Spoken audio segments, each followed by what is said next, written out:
കുടുംബം എന്ന് പറയുന്നതാണ്. ജഗദീഷിൻ്റെ കുടുംബം ഒരു അക്കാഡമിക് സ്കോളേഴ്സിൻ്റെ, അത് അക്കാഡമിക് ആയിട്ടുള്ള വലിയ യോഗ്യതയുള്ള ആൾക്കാരാണ് എന്നുള്ളത്. സാധാരണ സിനിമയിലേക്കൊക്കെ വരുന്നവർ അത്ര അക്കാഡമിക് ക്വാളിഫിക്കേഷൻസ് ഒക്കെ ഉള്ളവർ ആയിരിക്കില്ല ഇപ്പോഴത്തെ കാലത്ത്, പ്രത്യേകിച്ചും. പണ്ടാണെങ്കിൽ അങ്ങനെയല്ല. പണ്ട് വന്നിരുന്നവർ മുഴുവൻ അതിപ്രഗത്ഭരായിട്ടുള്ള വ്യക്തികളായിരുന്നു. ഇപ്പോൾ നരേന്ദ്രപ്രസാദ് ആയാലും ശരി തന്നെ, ഇപ്പോൾ അതുപോലെ മറ്റേത് ഇപ്പം നടന്മാരും ആ കാലഘട്ടത്തിലേക്ക് ഉണ്ടായിരുന്നവരൊക്കെ വലിയ വിദ്യാഭ്യാസമുള്ളവരാണ്.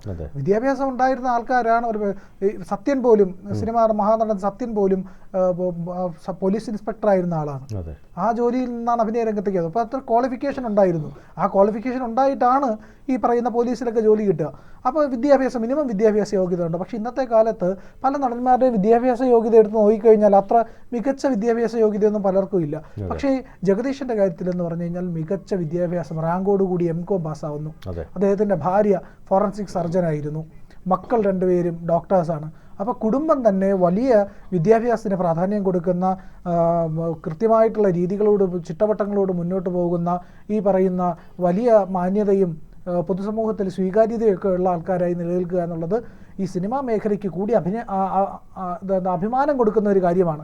ജഗദീഷിനെ പോലെ ഒരു ക്ലീൻ ഇമേജുള്ള, പുകവലിക്കാത്ത, മദ്യപിക്കാത്ത, നല്ല ശീലങ്ങളുള്ള, മാന്യമായ സ്വഭാവമുള്ള, കാരണം മാതൃകയായിരുന്നു. എന്തുകൊണ്ടാണ് മാതൃകയാവുന്നതെന്ന് പറഞ്ഞാൽ അധ്യാപകനാണ്. MG കോളേജിലെ അധ്യാപകനാണ്, കൊമേഴ്സ് ഡിപ്പാർട്ട്മെൻറ്റിലായിരുന്നു. അപ്പോൾ ആ അധ്യാപകൻ്റെ എല്ലാ ഗുണങ്ങളോടും കൂടിയാണ് അദ്ദേഹം സിനിമയെ സമീപിക്കുന്നത്. സിനിമയെ വളരെ ഗൗരവമായിട്ട് സമീപിക്കുന്നു. സിനിമയ്ക്കകത്ത് കൃത്യമായി തൻ്റെ വേഷങ്ങൾ ഏത് രീതിയിലാണോ അത് ആ രീതിയിൽ തന്നെ എത്തിക്കാൻ പരമാവധി ശ്രമിക്കുന്നു. അത് വിജയിക്കുകയും ചെയ്യുന്നു. തമാശ നമുക്കറിയാം, ജഗദീശൻ തമാശകളൊക്കെ എന്ന് പറഞ്ഞാൽ അതിഗംഭീര തമാശകളാണ്.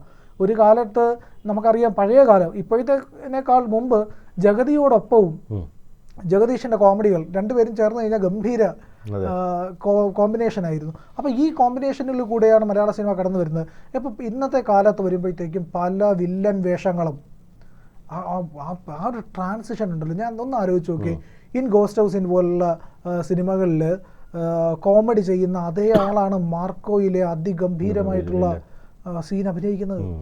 കൂടുതൽ വാർത്തകളും വിശേഷങ്ങളും നിങ്ങളിലേക്ക് എത്താൻ ABC മലയാളം സബ്സ്ക്രൈബ് ചെയ്യുക, ബെൽ ബട്ടണും അമർത്തുക.